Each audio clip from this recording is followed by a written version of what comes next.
Bueno, después de haber disfrutado el café y de habernos movido un poquitico en el espacio ahí de Coinonía que nos acoge tan amablemente, con esa obra que Roxana y todo su equipo tienen ahí, con la acogida que los claretianos nos hacen, yo quiero empezar esta segunda parte agradeciéndoles a todos y a todas pues la paciencia, la disponibilidad para hacer el curso como lo estamos haciendo. Yo personalmente hubiera querido estar ahí con ustedes, pero bueno, las circunstancias no se han prestado para eso. Aprendamos a leer la historia y a vivir la historia y salgámosle adelante a las dificultades y a los problemas que se nos vienen. Uno no sabe Dios por qué quiere estas cosas, así aprendemos mucho. Yo estoy haciendo un esfuerzo, ustedes también están haciendo un gran esfuerzo para aprender desde esta perspectiva y bueno, ahí estaremos. Vean, tengo la camisa de Kobe Guadel que tanto cariño y recuerdo nos tiene. Bueno, entonces, retomando la temática, bueno, entonces no, quería era agradecerle sobre todo a Évaris y a Santana y al equipo de allá del Triunfo de Sierra y Mataca que nos están haciendo este favor y a todos los que están colaborando. Yo me imagino que habrá mucha gente en este espacio, desde los que organizan la casa de Coinonía simbólicamente, me imagino que habrá algunos temas, algunas cosas ahí. Me gustaría que me mandaran una fotico para yo verlos ahí. Los que organizan el agua, el señor Carlos que organiza algunas cosas, tanta gente que se mete a organizar. Pero a Evaris le quiero agradecer porque tiene la paciencia de bajar los videos, de grabarlos en el computador, de organizar el videobim para ¿cómo le dice a Venezuela? Bueno, el chorro, para poder proyectar la presentación. Entonces agradecerles enormemente ese esfuerzo y agradecerle a todo el mundo pues la disponibilidad para esta metodología tan nueva, a veces tan rudimentaria pues en mis presentaciones, pero tan nueva para muchos y muchas. Bueno, retomando el tema, entonces vemos que estamos en una gran etapa oral del Evangelio, no hay nada escrito, nadie ha escrito nada, nadie grabó nada, que es la idea que quiero que se metan en la cabeza. Acuérdense que tenemos que desaprender muchas cosas que nos han enseñado y tenemos que aprender cosas nuevas. Esta es una de las cosas. El Evangelio no nos cayó escrito, no nos lo pusieron escrito al otro día de que Jesús resucitó, no. El Evangelio tuvo una gran etapa oral. Primero lo que predicó Jesús en el tiempo que él predicó, simbólicamente 3 años. Y después todo el tiempo que estuvieron circulando los relatos de pasión, los relatos de dichos y los relatos de hechos, circulando, diciéndose los unos a otros de boca en boca, contándoselos entre ellos. Los discípulos y discípulas de Jesús siguieron siendo judíos. Ellos todavía no son cristianos, ellos todavía no han vivido la experiencia de hacer un grupo aparte, ellos todavía hacen parte de la gran comunidad judía. Ellos siguen yendo al templo, si les nace un hijo lo circuncidan a los 8 días, van a presentarse al niño y a la mamá a los 40 días de haber nacido, siguen subiendo a peregrinar a Jerusalén 4 veces al año.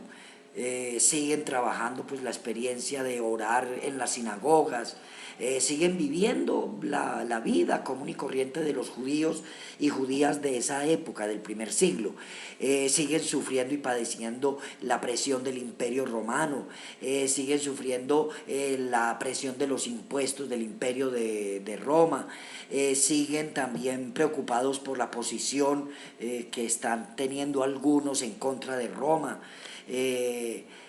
Algunos cristianos que van a las sinagogas, bueno, algunos seguidores de Jesús todavía no se llaman cristianos, tenemos que esperar mucho tiempo para que nos digan así. Algunos seguidores y seguidoras de Jesús siguen yendo a las sinagogas y empiezan a hacer una cosa muy peligrosa para la pequeña comunidad, pero muy novedosa para la experiencia de Jesús. Cuando se reúnen en la sinagoga, ellos tienen una liturgia sinagogal, hay un orden que ellos tienen para poder hacer la celebración sinagogal cada sábado. Entonces cuando llegan, el rabino los saluda, eh, hacen unas oraciones, casi siempre son 18 salmos, que los rezan casi todos de memoria, la gente como tiene tan buena memoria y de tanto repetirlo desde pequeñitos, saben repetir los salmos de memoria. Entonces muchos, esos 18 salmos que tocan el sábado, los rezan de memoria. Rezan el Shema Israel, Adonai Elohenu, que es una oración muy bonita que ellos tienen. Recuerda Israel, o escucha Israel, el Señor tu Dios es uno. Amarás al Señor tu Dios con todo tu corazón, con todo tu ser y con toda tu alma. Estas palabras se las repetirás a tus hijos. Hablarás de ellas estando acostado y levantado. Cuando salgas de tu casa, cuando entres a tu casa, las tendrás entre los ojos, las tendrás cerquita del corazón. Toda esa oración tan bonita la rezan también el Shabbat, el sábado. Y después toman un pedazo de alguno de los libros de la Biblia. Ya los rabinos saben qué corresponde a cada sábado del año. Entonces leen un pedazo de los profetas o un pedazo de los escritos. Y luego alguien de la sinagoga, casado, de buena fama, varón, toma el rollo de la Torá, que es otro rollo especial, un rollo que es parecido al que les mostré, pero que tiene esta fundita, una funda especial, la Torá. Entonces lo sacan de ahí del estuche y empiezan a leer la Torá. Empiezan a leer la Torá. Y después el rabino, como toda la gente habla arameo y como la lectura la han hecho en hebreo, entonces el rabino empieza a hacer una pequeña traducción según las capacidades del rabino. Si sabe bastante hebreo, hará una buena traducción. Si no sabe casi hebreo, entonces hará una traducción regularcita o se pondrá a predicar de otras cosas, como hacemos muchas veces los curas cuando no preparamos la homilía, que sale el evangelio tal, y nosotros predicamos sobre la indisolubilidad del matrimonio o sobre el pecado mortal, porque no preparamos el texto. Bueno, lo mismo pasaba con los rabinos. Y entonces hace una pequeña arenga, la aplica a la vida de la comunidad y pide que alguno de la comunidad pues diga algo, o haga una oración de petición, una oración de acción de gracias, muy parecido a lo que hacemos en las pequeñas comunidades. Bueno, y entonces empezaron a hacerlo algunos seguidores y seguidoras de Jesús, empezaron a hacer una cosa muy terrible para los judíos, pero muy buena para los cristianos. El texto que habían leído, sea de los profetas, o sea de los escritos, o sea de la Torá, de la ley, empiezan a aplicárselo a Jesús. Empiezan a aplicárselo a Jesús. Por ejemplo, se me ocurre a poner este caso, que en la lectura del libro del Éxodo salió la situación en la que el pueblo de Israel empezó a criticar a Moisés y empezó a renegar de Dios. Y entonces Dios manda lo de las serpientes para castigarles esa lengua tan terrible. Y las serpientes los muerden y se mueren. Ellos arrepentidos van donde Moisés y le dicen: Moisés, habla con Yahvé para que nos quite este castigo. Moisés va y habla con Yahvé y Yahvé les dice: bueno, entonces usted tome, haga una serpiente de bronce, cuélguela de un palo a la vista de todos, y cuando alguno lo pique la serpiente, que mire a la serpiente de cobre y se va a quedar sano. Y efectivamente, eso fue lo que leyeron en la Torá, en el libro del Éxodo. Y entonces algún cristiano o alguna cristiana, porque también podían hablar las mujeres, alzaba la mano y decía: rabino, yo quiero decir algo. Eso mismo que relato que usted acaba de leer en el Éxodo se aplica a Jesús de Nazaret. Él también fue crucificado, colgado en un madero, y todos los que lo miramos tenemos la salvación. Eso es muy bonito y muy interesante y muy original. Aplicarle el Antiguo Testamento a Jesús de Nazaret es un criterio de lectura bíblica muy bueno. Acordémonos que se tiene que leer así, desde Jesús, en Jesús y desde Jesús. Hacia Jesús, con Jesús y desde Jesús. Es un criterio muy bueno para leer la Biblia. Y eso lo empezaron a hacer los primeros cristianos. El Antiguo Testamento se lo aplican a Jesús. Y entonces ven en muchos signos de lo que le pasó a Jesús, remembranzas, memorias del Antiguo Testamento. Y eso a los cristianos los enriquece y les ayuda mucho. Pero a los judíos que no creen en Jesús, que no lo conocieron, que no oyeron, entonces empieza a haber problemas. Este majadero que está diciendo, este tonto que está diciendo. Algunos salmos de los que rezaban se los aplican a Jesús. Algunos acontecimientos del Antiguo Testamento los empiezan a interpretar como si Jesús los hubiera vivido y empiezan a aplicar todo el Antiguo Testamento a Jesús de Nazaret, y eso hace que a muchos les crezca la fe, que algunos quieran conocer a Jesús, pero también eso hace que mucha gente empiece a mirar raro a los cristianos, porque están diciendo cosas y están utilizando un método que no debe ser el de la lectura judía del texto, y menos cuando alguno se atreve a decir que Jesús es el Mesías que esperaba Israel, peor todavía. Y entonces empiezan las grandes discusiones en la sinagoga. ¿Cómo es que Jesús, si Jesús sabemos dónde nació, qué hacía, cómo vivió, y el Mesías no sabemos de dónde viene, ni cómo vivía, ni de dónde venía? Entonces empiezan las interpretaciones en pro y en contra del mesianismo de Jesús. Eso fue muchos años después, pero fruto de todo lo que oyeron en los relatos de pasión, en los relatos de dichos y en los relatos de hechos. Incluso algunos pedazos del libro de Isaías, todo lo que se conoce como los cánticos del siervo doliente de Yahvé, empiezan a aplicárselos a la pasión de Jesús.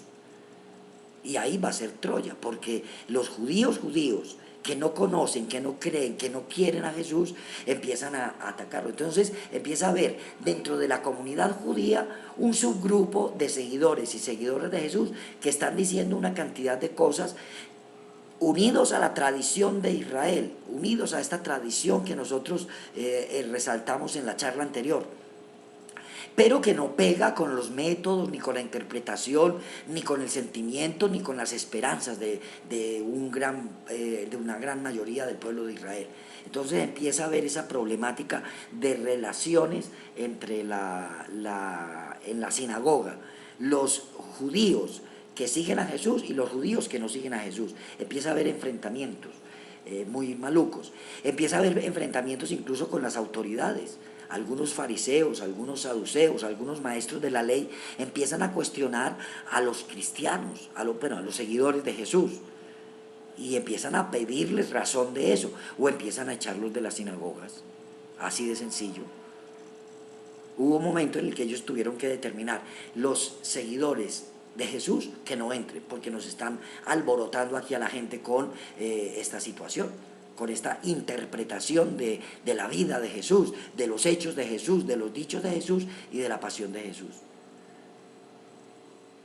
Eso es parte de toda esa reflexión que van haciendo los seguidores y seguidoras de Jesús respecto a la vida de Él. Esa cosa tan bonita que Él anunció, esa cosa tan bonita que Él explicó, esa cosa tan bonita que Él mostró con dichos y hechos, les toca la vida y los cambia, pero no a todos. No todo el mundo acepta eso, y entonces empieza la problemática. Pero además hay otra problemática muy delicada. Muchos de los judíos, sobre todo los de los grupos de los celotas, el grupo más revolucionario, acuérdense cuando estudiamos la etapa última de Israel, vimos que uno de los grupos, el padre Guillermo les enseñó eso, uno de los grupos era el de los celotes, revolucionarios armados contra Roma, contra el imperio. Para esa misma época en la que se están desarrollando estos relatos de pasión, de dichos y de hechos, y se está confrontando la comunidad con la sinagoga de los judíos, empiezan a alebrestar la gente, a motivarla para que se reboten, para que protesten, para que se deshagan del yugo del imperio romano. Y los romanos no se iban a quedar quietos, los romanos empiezan a presionar más a todo el pueblo judío. Ahí no diferencian entre cristianos o seguidores de Jesús, entre judíos, entre celotas, entre fariseos o saduceos. No diferencian, a todo el pueblo judío que está haciendo esa revuelta los empiezan a tosigar. Empiezan a subir los impuestos, a mandar más legionarios, o sea, más soldados, a controlar más las entradas y las salidas, a hacer muchas cosas que los imperios normalmente hacen para contrarrestar la protesta. Y en esas entran también los cristianos.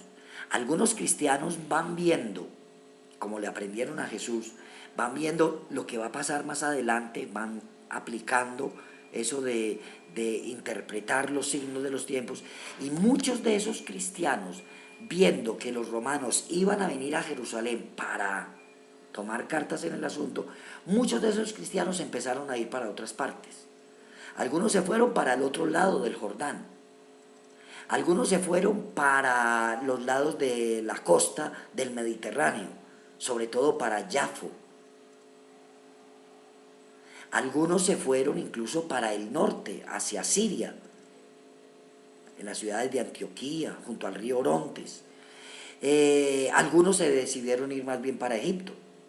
Entonces, el grupito de comunidades, sobre todo los que vivían en Jerusalén, que era donde estaban las cosas más difíciles, más álgidas, empezaron a dispersarse.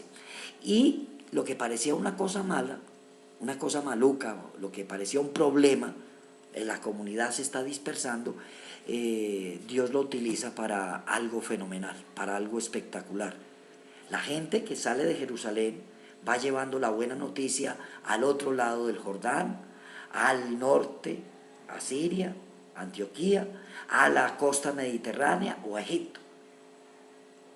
La persecución, el problema con los judíos y con el Imperio Romano, en vez de causar un problema para acabar la comunidad, lo que hace es que la comunidad salga a contar todas estas cosas bonitas que vivieron, que vieron y que sintieron con Jesús.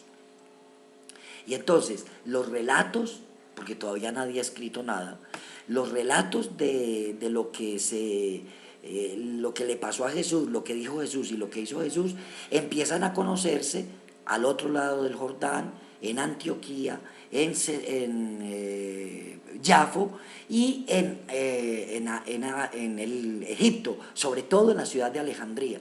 Empiezan ahí a conformarse pequeños grupos. Y normalmente los judíos van donde hay judíos. Entonces, los judíos de Jerusalén que se volaron por la situación social hacia Alejandría, llegan al barrio judío donde hay una sinagoga judía, donde la gente está acostumbrada a oír siempre la cosa, y como llega gente nueva, empiezan a hacer hablar a esos nuevos que llegaron, y los nuevos que llegaron, como conocieron a Jesús, empiezan a hablar de Jesús. Y entonces empieza la buena noticia de Jesús a conocerse fuera del ámbito judío, fuera del ámbito de la provincia de Judea. Dios escribe derecho con líneas torcidas. Un mal, que fue el de dispersar la comunidad, Dios lo utiliza para hacer un bien. Y nace en muchas personas el deseo de ir a contar esa buena noticia a otras comunidades. Siempre, casi siempre, alrededor de los judíos. Porque judío busca judío. Se entienden, pueden hablar el mismo idioma, se ayudan, porque es una comunidad muy solidaria. Entonces, bueno, van a hacer esa experiencia, que es lo que normalmente hacemos los emigrantes cuando vamos a otros pueblos. Miren el caso de Venezuela. Uno va a Petare, por ejemplo, y encuentra cantidad de colombianos junto a colombianos. Y cuando un colombiano viaja de aquí hacia allá, bueno, cuando nos dejan pasar la frontera, llegamos donde hay colombianos. Y allá comemos de la misma comida colombiana, aunque nos guste la gastronomía venezolana y disfrutemos de la arepita, del pabellón nacional, de todas esas cosas, de la gastronomía venezolana tan buena. Sin embargo, nosotros seguimos pegados. Entonces, esa es como la psicología de los inmigrantes. Y entonces empiezan a ayudarse. Y esa misma psicología la aplicamos para los judíos que llegan a Antioquía, los judíos que llegan a Alejandría, al otro lado del Jordán, van encontrándose con judíos y se van compartiendo esta buena noticia. Eso no es bien visto en algunos sectores de la comunidad judía, y entonces toman cartas en el asunto. Conocemos la experiencia dolorosa y difícil del primer perseguido, el primer martirizado por la comunidad judía, que es Esteban. Eso que empieza a verse allá en Jerusalén persiguiendo a los seguidores de Jesús, hace que muchos se vuelen, que muchos seguidores de Jesús se vayan de ahí, porque de pronto les va a pasar o lo mismo que le pasó a Jesús o lo mismo que le está pasando a Esteban. Entonces muchos se van. Entre esos empieza a aparecer un tal Saulo, formado en toda la tradición judía. Acuérdense que ya hemos hablado de Saulo de Tarso, hemos hecho un buen curso sobre Pablo, muy bonito. Tendríamos que pedirle al padre Guillermo Jaramillo, Guillermo Vázquez, que venga un día aquí a Cobiguadel y nos dé un buen taller, un buen curso sobre Pablo, que él conoce bastante de Pablo. Entonces, bueno, un tal Pablo pide cartas a las autoridades de Jerusalén para ir a perseguir a esos seguidores de Jesús que están en Damasco. Él pide cartas para ir hasta otra parte y efectivamente le dan cartas y él se va. Pero pasa una cosa muy simpática, el perseguidor se convierte, cambia, algún fenómeno, alguna situación que vivió, nosotros no sabemos exactamente cuál fue, sabemos que se cayó, que quedó ciego, que recibió una revelación, que fue a Damasco, allá se encontró con Ananías, Ananías lo bautiza, recupera la vista y él se retira un tiempo, 3 años dice él, a Arabia, allá como que masculla, revisa, decide, piensa y después se regresa a la comunidad de Antioquía, no llega a Damasco, sino que se va para Antioquía y allá en la comunidad de Antioquía pues le tienen pánico. Un perseguidor de los cristianos o de los seguidores de Jesús llega aquí, pues empieza a vivir allá en la comunidad, a rodearse de la comunidad, a conocer mucho de Jesús, a oír mucho de Jesús, a que le cuenten lo que le pasó a Jesús, lo que dijo Jesús y lo que hizo Jesús, y entonces él le empieza a conocer. Y eso va a afectar mucho a los judíos de Jerusalén, porque van a perder a un gran defensor de la fe judía, que se acaba de convertir a la doctrina o al camino de Jesús. Y eso mismo para algunos cristianos que se quedaron en Jerusalén va a ser sospechoso. Tan es así que van a mandar a alguien para que desde Jerusalén vaya a Antioquía y fiscalice cómo es que está funcionando esa comunidad allá. Porque por lo que se oye, están acogiendo a un tal Saulo que antes los perseguía y que había matado a Esteban, o pues que había ayudado a matar a Esteban, aprobaba eso, dice el texto. Entonces, empiezan todas esas relaciones difíciles, empieza esa comunidad a seguir oyendo, a seguir contando lo que le pasó a Jesús, lo que dijo Jesús y lo que hizo Jesús. Yo repito mucho esto porque es que ahí es donde está el núcleo de todo, el núcleo de todo. La pasión, los dichos y los hechos. Algunos dicen que alguien ya para esta época ha empezado a escribir los dichos. No han escrito la pasión ni los hechos, pero sí los dichos ya los empiezan a tener por escrito. Ya los empiezan a tener por escrito. Una colección de dichos a los fariseos, una colección de dichos sobre el reino, una colección de dichos a los apóstoles, una colección de dichos a los extranjeros. Entonces empieza a circular la idea de que hay algo escritico, un pedacito de los dichos. Eso va a ser muy importante para cuando expliquemos un cuadrito aquí en el tablero. Bueno, entonces estamos en esas, la comunidad de los seguidores y seguidoras de Jesús va progresando, va caminando, va contando la historia, va sistematizando todo, va organizándose como comunidad, se reúnen a celebrar el domingo, a repetir lo que les dijo Jesús que repitieran, partir el pan, compartir el vino, a tratarse bien entre ellos, a amarse, a cuidarse, a servirse, que son las cosas que Jesús les había dicho que tenían que hacer y que son las cosas que ellos vieron, o que al menos los que vieron cuentan de Jesús, que les servía, que les ayudaba, que tenía compasión, que rezaba mucho, que les enseñaba qué era el reino. Y desde esa perspectiva entonces empieza a conformarse una comunidad organizada, una comunidad en la que algunos se organizan para servir, otros para rezar, otros para evangelizar, otros para cantar, otros para atender a los pobres. Se van organizando los ministerios en la comunidad. Ellos siguen siendo judíos, pero han vivido la experiencia de Jesús y esa experiencia de Jesús les ha cambiado su manera de ser. Y a lo que habían aprendido y vivido como judíos en esta historia de Israel que ellos deben, lo dejan lo dejan confrontar por este reinado de Dios que Jesús anunció y que se han ido contando unos a otros, eso va cambiando la vida de muchos. Y eso hace que haya una comunidad que se identifique. Es en Antioquía donde los empiezan a llamar cristianos, seguidores de Cristo, el Mesías, del ungido. Y entonces desde esa perspectiva vemos toda esa originalidad de las comunidades. Estando en Antioquía, Pablo, estando Pedro en Yafo, porque él se ha escapado de Jerusalén a Yafo por los problemas políticos y religiosos que hay ahí, políticos con el Imperio Romano, religiosos con la sinagoga judía, con el Sanedrín. Ellos se han escapado a estas otras partes. Parece que la familia de la casa donde celebró Jesús la cena, la casa de María, que tenía un hijo que se llamaba Marcos, parece que esa familia se desplazó hacia Alejandría. Otros liderados por Mateo, uno de los apóstoles, el publicano, se van hacia Transjordania o hacia el norte.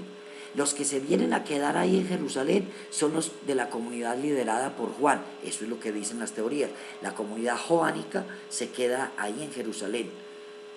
Los otros discípulos y apóstoles salen por miedo, por seguridad pública, por lo que sea, o por seguridad religiosa, pero acuérdense que están haciendo cosas muy bonitas, anunciando la buena noticia al otro lado del Jordán, en Antioquía, en Siria, en Damasco, en Yafo. Estando en Yafo, estando en Antioquía, los judíos convocan a una reunión en la que se toman determinaciones respecto a los seguidores de Cristo. Y entonces ahí en una reunión que hacen en una ciudad que se llama Yafne, deciden expulsar a todo el que se diga seguidor de Cristo. Y esa fue la ruptura entre los judíos y los cristianos. Ese fue el punto de quiebre, el concilio de Yafne, entre el 90, ya habían destruido los romanos Jerusalén. Es un detallito que se me olvidó decirles ahora. En el año 70 la cosa se puso tan álgida, que los ejércitos romanos llegaron a Jerusalén, destruyeron todo y prohibieron que los judíos vivieran ahí. Eso les convenía a los cristianos, porque como se habían separado los judíos, a ellos sí los dejaban vivir, pero a los que habían seguido siendo judíos los sacaron. Entonces en Jerusalén no podían vivir sino romanos, gente de otras regiones del imperio y algunos cristianos que públicamente habían roto con la sinagoga. Entonces eso hasta beneficiaba la estadía en Jerusalén. Por eso la comunidad de Juan se puede quedar ahí, porque ellos rompieron definitivamente con la sinagoga. Y por eso en el Evangelio de Juan, cuando se escriba, va a haber tanto conflicto entre los judíos y los cristianos, porque como ellos fueron los que padecieron más allá en Jerusalén, entonces les tocará contar mejor esa pelea y ese problema. Bueno, entonces, estando en esas, la experiencia de los discípulos y discípulas de Jesús dispersos, empieza a haber un problema. Ahí como se sigue anunciando la buena noticia de Jesús, empieza a haber un problema, que es que Jesús había dicho que él iba a volver. Ese tema se conoce teológicamente con el nombre de la parusía. Parusía o segunda venida de Jesús. Lo voy a escribir para que lo tengan bien escrito.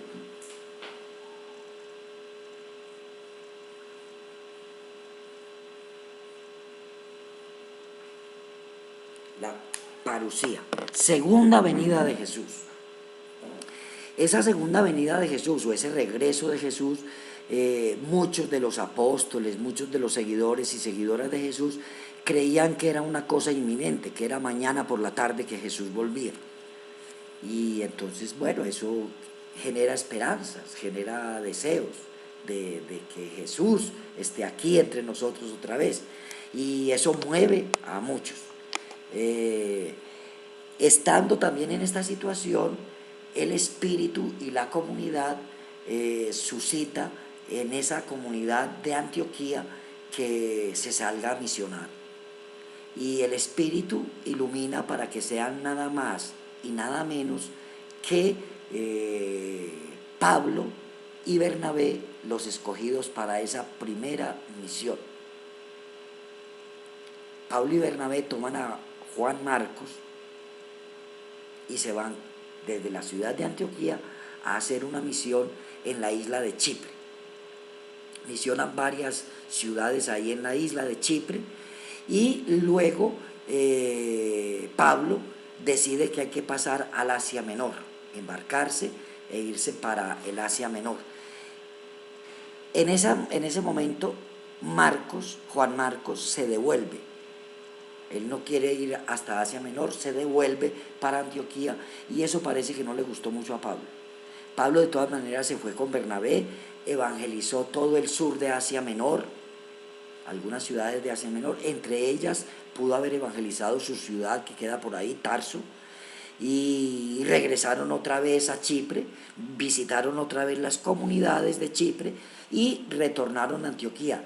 Le dieron el informe de la misión a la comunidad y también bajaron hasta Jerusalén para avisarles cómo había sido el éxito de esa misión. Pablo es muy cuidadoso como él sabe que lo están vigilando desde Jerusalén, es muy cuidadoso de mantener buenas relaciones con Jerusalén. Entonces por eso él va y avisa y cuenta cómo fue esa experiencia. Entonces miren, la comunidad ya no solamente se ha ido por los problemas políticos y religiosos y se ha dispersado y ha anunciado la buena noticia en distintas partes, sino que ya incluso la comunidad, sin que tenga problemas políticos o religiosos, decide hacer misión. Ese va a ser un tema muy bonito y muy interesante para muchos y muchas, asumir el reto de misionar, de ir a anunciar la buena noticia de Jesús, de ir a evangelizar a otros. Pablo y Bernabé hacen lo normal que hacen los judíos. Cuando llegan a las ciudades de la isla de Chipre o cuando llegan a las ciudades del sur de Asia, pues lo primero que hacen es reunirse con la comunidad judía y a ellos les anuncian, pues judío anuncia a judío. Pero a veces hay mucha oposición. Ya las autoridades de Yavne y de Jerusalén, lo que quedó, que se ha dispersado, han advertido a las sinagogas de las otras partes que estén pendientes del problema cristiano, de los cristianos que entran a las sinagogas. Entonces ya algunas sinagogas están prevenidas, pero bueno, algunas siguen y aceptan y escuchan de buen grado. Incluso Pablo y Bernabé, cuando ven que no los escuchan en la sinagoga, se van para otro lado, pero invitan también a judíos. Algunos judíos se organizan y reaccionan contra Pablo, ya eso lo leeremos o lo leímos en la historia de Pablo, pero esa es la situación. Pero eso, en vez de ser un problema, es una alegría para el misionero. De hecho, Jesús les había advertido, Pablo con toda seguridad ha escuchado lo que Jesús le dijo a los anunciadores del reino, a los discípulos y discípulas, a los apóstoles, que cuando fueran a anunciar la buena noticia, nadie los iba a recibir con flores y aplausos, que iban a perseguirlos, que iban a tener problemas, que no los iban a recibir. Entonces ellos están siendo consecuentes con lo que les enseñó Jesús, y eso, en vez de causar tristeza o problemas, causa una alegría enorme, incluso motiva para que se salga a otras partes. En esas circunstancias se programa el segundo viaje misionero desde Antioquía para otras partes. Ahí me llena otro problema, y es un problema que surge muy normalmente a veces entre los evangelizadores, ponerse de acuerdo. Pablo quiere volver a la isla de Chipre y a visitar a las comunidades que ya había fundado y visitado. En cambio, Bernabé quiere otra cosa, quiere irse para otro lado. Entonces no se pusieron de acuerdo y entonces cada uno cogió por lados distintos. Pablo se fue con otro que escogió en la comunidad a evangelizar, a visitar la isla de Chipre y las comunidades de Asia Menor, y después se va para otros sitios. Y mientras tanto Bernabé, también habían peleado porque Bernabé quería llevar a Marcos y Pablo dijo, no, yo con él no me voy. Y entonces Bernabé se va con Juan Marcos para otro lado. Un problema en la comunidad de no ponerse de acuerdo resulta una ventaja, porque así esa segunda misión no solamente es la de Pablo, que revisa y visita otra vez las comunidades ya evangelizadas, sino que Bernabé y Juan Marcos van a otras comunidades. Entonces la noticia se riega más. Dios hace cosas muy buenas con acontecimientos malos. Dios saca de una cosa mala, saca cosas buenas. Dios a veces escribe derecho con líneas torcidas. Entonces, mira, un problema resulta en una ventaja. Eso habría que aprenderlo mucho para la experiencia misionera y comunitaria. Nosotros no tenemos por qué tenerle miedo ni a los problemas, ni a las divergencias, ni a las situaciones difíciles que se nos presenten. Uno tiene que ser con creatividad, salir al paso y ver qué ayuda a esta experiencia de ser cristianos y cristianas, las dificultades que se nos presenten. Entonces, eso es una manera de vivir la experiencia. Así lo vivieron esas primitivas comunidades. Después, conociendo la historia, vamos a ver que Pablo se va a volver a encontrar con Marcos en Roma, ya no ni en Antioquía ni en Jerusalén, sino en Roma, y va a decir que es el único que lo está acompañando y le agradece enormemente. Y le dice, hijo querido.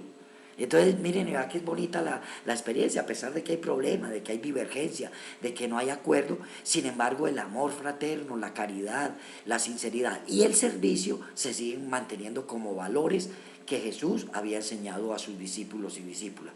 Esto es una aplicación y un mensaje que yo les dejo a ustedes como de esta experiencia de lo que estamos trabajando. Porque cuando estudiamos Biblia o cuando leemos Biblia, tenemos que hacerlo para aplicarlo a nuestra vida. No es para volvernos más inteligentes y para que digan, uy, ¿cómo sabe de evangelio? O ¿cómo sabe? No, es para que estas cosas que aprendemos sobre los evangelios y todo esto que vamos a aprender del reinado de Dios nos sirva para la vida. Y la vida no es color de rosa, los problemas siguen habiéndolos, pero nosotros tenemos que saber creativamente, con todos los dones que Dios nos ha dado, salir al paso y hacer que las cosas difíciles sean incluso para el crecimiento de la comunidad. Bueno, entonces en esas circunstancias, la buena noticia se sigue anunciando por muchas partes, se ha regado por muchas partes del imperio.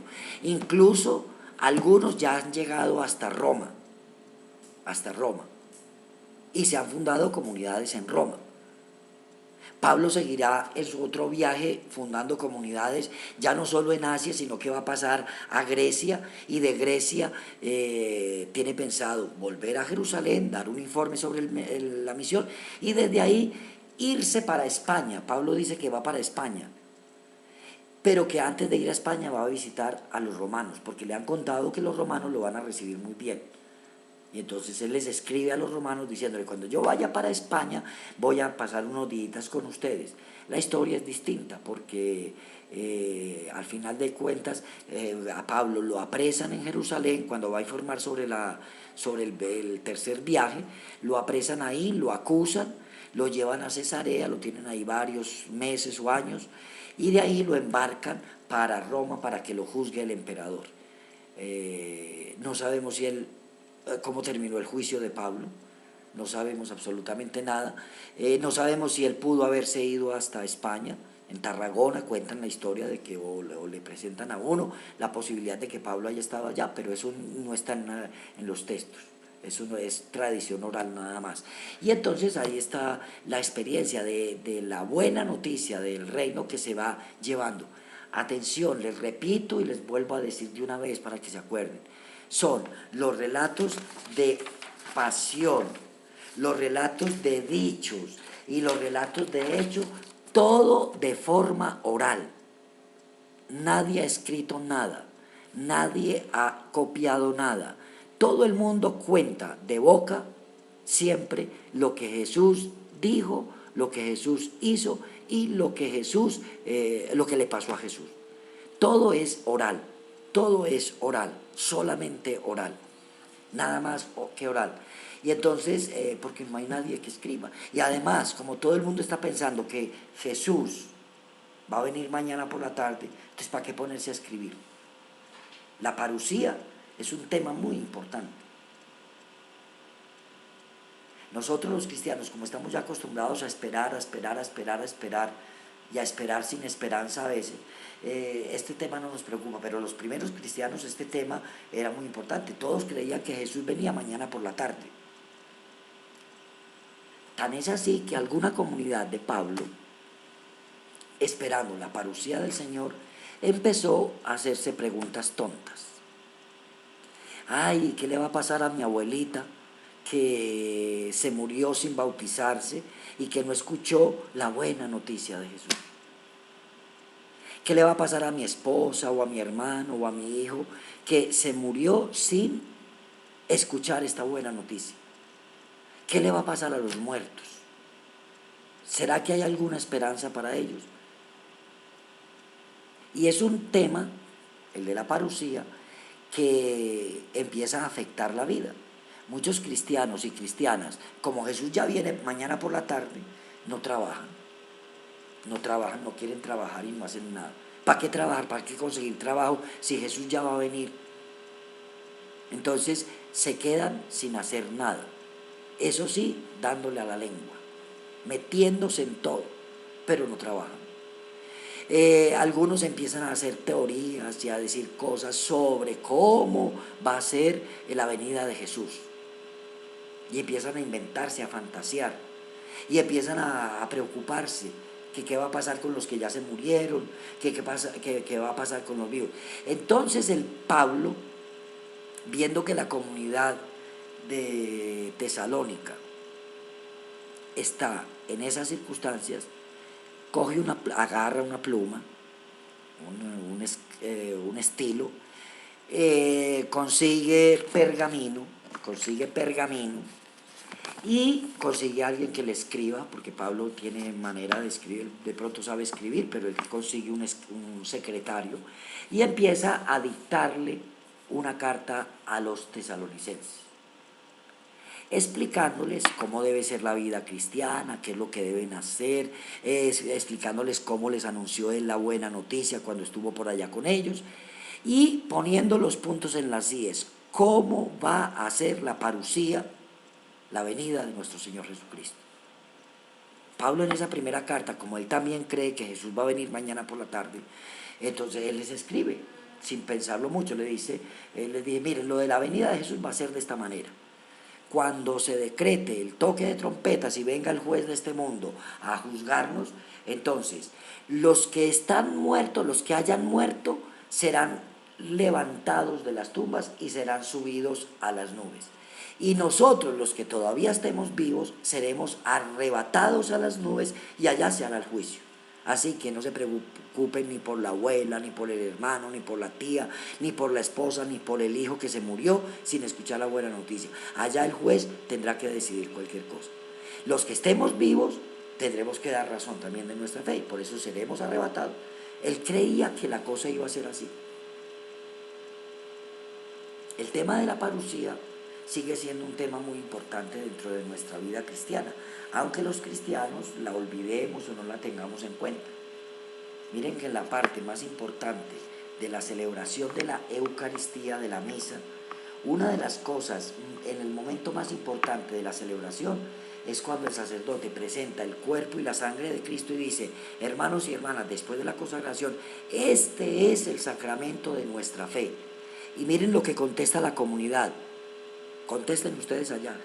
Anunciamos tu muerte, proclamamos tu resurrección. Ven, Señor Jesús. Eso es la parusía.